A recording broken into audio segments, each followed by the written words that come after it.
Hi friends, welcome to trading pro Telugu channel.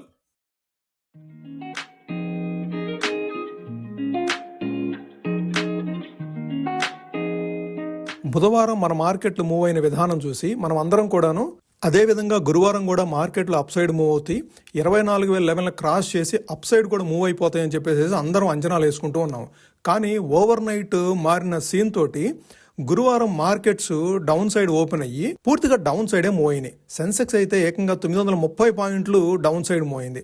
April 9 మాత్రం మనకు ఒక విషయాన్ని క్లియర్గా అర్థమైంది.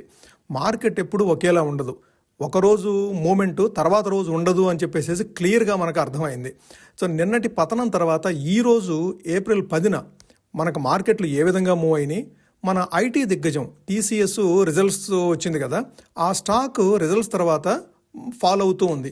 సో ఎందుకు ఫాలో అవుతుంది? సో ఈ గందరగోళంలో సోమవారం కోసం మనం సిద్ధం చేసుకోవాల్సిన స్ట్రాటజీ ఏంటి అనేది ఈ వీడియోలో పూర్తిగా డిస్కస్ చేద్దాం. ముందుగా మనం గురువారం మార్కెట్లు ఎందుకు పడిపోయినాయో పూర్తిగా అర్థం చేసుకునే ప్రయత్నం చేద్దాము. సో మనకి యుఎస్, ఇరాన్, ఇజ్రాయెల్ మధ్యలో సీజ్ ఫైర్ అగ్రిమెంట్ ఏందని చెప్పేసి న్యూస్ తోటి మార్కెట్లు బుధవారం చాలా సాలిడ్గా అప్ సైడ్ మోయినాయి. అదే గురువారం వచ్చేటప్పటికి బుధవారం జరిగిన నైట్ డెవలప్మెంట్స్ తోటి ఏది ఇరాన్ వార్నింగ్ ఇస్తూ వచ్చింది, ఇజ్రాయెల్ కనుక లెబనాన్ మీద అటాక్స్ని కంటిన్యూ చేస్తే మరలా మేము అటాక్ స్టార్ట్ చేయాల్సి ఉంటుంది, అట్లానే గల్ఫ్ కంట్రీస్ మీద సివియర్ అటాక్ చేస్తాము ఈసారి అని చెప్పేసి ఇరాన్ వార్నింగ్ ఇవ్వడంతో మార్కెట్లో ఒక్కసారిగా ఎక్కడ లేని కుదుపు వచ్చేసేసింది. దాంతో ఆయిల్ ప్రైసెస్ కూడాను $92 వరకు డ్రాప్ అయిన oil prices almost 15% from highs, recent highs. అంటే $110 దగ్గర ట్రేడ్ అవుతున్న క్రూడ్ ఆయిల్ అక్కడి నుంచి $92 రావడంతో కాస్త మార్కెట్లో పాజిటివ్ సెంటిమెంట్ అనేది నెలకొంది కదా. మరలా అది $97-98 వరకు రైజ్ అవడంతో మార్కెట్లో ఒకసారిగా భయాలు నెలకొన్నాయి. సీజ్ ఫైర్ అనే దానికి ఎవరు కట్టుబడి ఉండలేదు అని చెప్పేసి అంచనాలతోటి గురువారం మార్కెట్లు విపరీతంగా ఫాలో అయిపోయినాయి. నిఫ్టీ అయితే 222 పాయింట్లు ఫాలో అయింది, సెన్సెక్స్ అయితే 930 పాయింట్లు ఫాలో అయింది. ఓకే, సో మరి ఈ రోజు మార్కెట్లు ఎందుకు రైజ్ అవుతున్నాయి? మరలా ఈ రోజు మార్కెట్లు ఎందుకు రైజ్ అవుతున్నాయి? ఈ రోజు మార్కెట్లు ప్రధానంగా రైజ్ అవడానికి కారణం ఏంటంటే ఆయిల్ ప్రైసెస్ అయితే ఎక్కడే ఉన్నాయి, $97 దగ్గరే బ్రెంట్ క్రూడ్ ట్రేడ్ అవుతా వస్తుంది.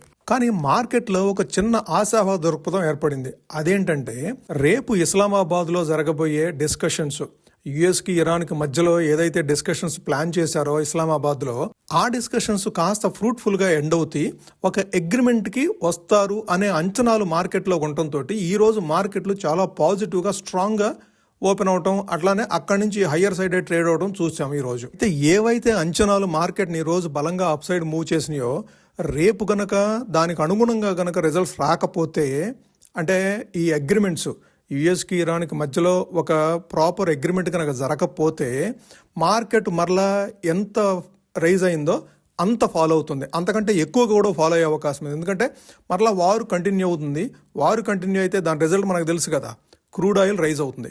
క్రూడ్ ఆయిల్ రైజ్ అయితే మన ఎకానమీకి అది పెద్ద గొడ్డలు పెట్టి లాంటిది అనమాట. క్రూడ్ ఆయిల్ తక్కువలో ఉంటేనే మన మార్కెట్లు ఎప్పుడు కూడాను పాజిటివ్గా ఉంటాయి. వన్స్ ఈ వార్ సిచ్యువేషన్ కనుక సెటిల్డ్ అని అవుతే మన ఇండియన్ మార్కెట్లు రిజల్ట్స్ని బేస్ చేసుకొని మూవ్ అవడం స్టార్ట్ అవుతాయి. సో నిన్న రిజల్ట్స్ వచ్చినాయి కదా మనకి, టీసీఎస్ ఇన్వెస్టర్లకి కొద్దిగా షాకింగ్ న్యూస్ వేసిందని చెప్పుకోవచ్చు.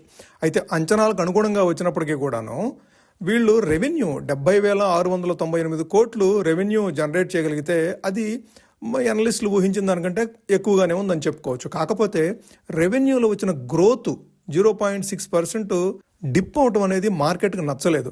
దాంతో ఈరోజు మార్కెట్ సివియర్గా పనిష్ చేసింది. అప్రాక్సిమేట్గా మార్నింగ్ అవర్స్లో అయితే 3.5 to 4% వరకు నెగిటివ్గా ట్రేడ్ అయింది టీసీఎస్. ఆఫ్టర్నూన్ సెషన్కి వచ్చేటప్పటికి కొద్దిగా రికవరీ చూపించింది, కానీ బట్ మార్నింగ్ సెషన్లో మాత్రం చాలా సివియర్గా ఫాలో అయింది. అది ఒక్కటే కాదు, దాంతోపాటుగా మిగిలిన ఐటీ స్టాక్స్ను కూడాను ఇది డౌన్ సైడ్ మూవ్ చేయగలిగింది. ఇన్ఫోసిస్, హెచ్సిఎల్ టెక్నాలజీస్, కో4జీ ఇవన్నీ కూడా నెగిటివ్గా మూవ్ అవడంతో ఒకనొక టైంలో 3% వరకు Nifty IT index down side move అయింది. అయితే ఇక్కడ ఒక సర్ప్రైజింగ్ విషయం చెప్తాను మీకు. టీసీఎస్ ఆదాయం తగ్గుతున్నట్టు కనపడుతున్నప్పటికి కూడాను వాళ్ళ ఏఐ రెవెన్యూ మాత్రము $2.3 బిలియన్ పెరిగింది. అది కొద్దిగా శుభపరిణామం కింద చూడాలి మనము. అట్లానే open AI CEO Sam Altman కూడా టీసీఎస్తో కలిసి పనిచేస్తున్నట్లు ప్రకటించడం జరిగింది. సో దీని అర్థం ఏంటంటే ట్రెడిషనల్ ఐటీ బిజినెస్ కాస్త డౌన్ సైడ్ మూవ్ అవుతుంది, కానీ ఏఐలో విపరీతమైన బిజినెస్ నడుస్తుంది. సో మనం కేవలం పాత డేటాని ఏదైతే ఇప్పుడు రిజల్ట్స్ వస్తున్నాయో ఆ రిజల్ట్స్ అనేది ఎట్లాగూ డౌన్ సైడే అందరూ ఎక్స్పెక్ట్ చేస్తున్నారు మార్కెట్స్లో. అందుకనే మీకు టీసీఎస్ స్టాక్ 4,100కి వెళ్ళిన టీసీఎస్ స్టాక్ రీసెంట్గా ఈ డౌన్ ఫాల్లో 2,200 2,300 వరకు ఫాల్ అయింది. సో అఫ్ కోర్స్ లాస్ట్ 4-5 డేస్లో మార్కెట్ రికవరీ తోటి 2,600 వరకు మూవ్ అయింది, కానీ బట్ ఎనీవేస్ ఈరోజు 4% డౌన్ సైడ్ మూవ్ అయింది. బట్ ఓవరాల్గా ఎంత ఫ్లక్చువేట్ అవ్వడానికి కారణం ఏంటంటే వాళ్ళ బిజినెస్ మోడల్లో వచ్చిన మార్పులు. ఈ బిజినెస్ మోడల్లో వచ్చిన మార్పులు కనుక వీళ్ళు అందిపుచ్చుకొని మరలా ఐటీ కంపెనీస్ అప్గ్రేడ్ చేసుకోగలిగితే మరలా ఐటీ అనేది లైమ్ లైట్లో ఉండే అవకాశం ఉంది. లేదు అంటే ఈ ఐటీ స్టాక్స్ వాటి ప్రభావాన్ని కోల్పోయే అవకాశం ఉంది.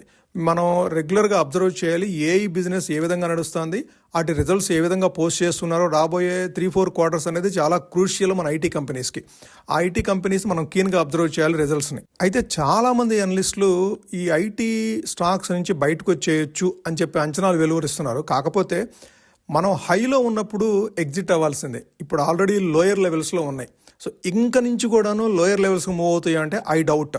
సో మీరు కూడా ఒకసారి దాన్ని సీరియస్గా తీసుకోండి, ఎనలైజ్ చేసి మీరు ఆల్రెడీ హోల్డ్ చేస్తుంటే మీరు హోల్డ్ చేయొచ్చు, కంటిన్యూ చేయొచ్చు. ఈ లోయర్ ప్రైసెస్లో మీరు కొత్తగా ఎంట్రీ తీసుకోవాలి అనుకుంటే అట్లీస్ట్ 2 క్వార్టర్స్ రిజల్ట్స్ అబ్జర్వ్ చేసి వాటి ఫోకస్ ఏ విధంగా ఉందో, షిఫ్ట్ అవుతుందా, ఏఐ బిజినెస్ షిఫ్ట్ అవుతుందా లేదా అనేది మనం అబ్జర్వ్ చేసి మాత్రమే వాటిలో పొజిషన్స్ తీసుకోవాలి. ఓకే, ఇక మనం సోమవారానికి సంబంధించి ప్లాన్ చేసుకోవాలంటే ముఖ్యంగా వీకెండ్ వచ్చే వార్తలు, ఇరాన్ యుఎస్ మధ్యలో జరిగే డిస్కషన్స్ ఏ విధంగా ప్యాన్ అవుట్ అవుతాయో చూసి దానికి సంబంధించిన వార్తలు ఏ విధంగా వస్తున్నాయి, అట్లానే మండే మార్నింగ్ ఓపెనింగ్కి ముందే ఆయిల్ ప్రైసెస్ ఏ విధంగా ఉన్నాయి.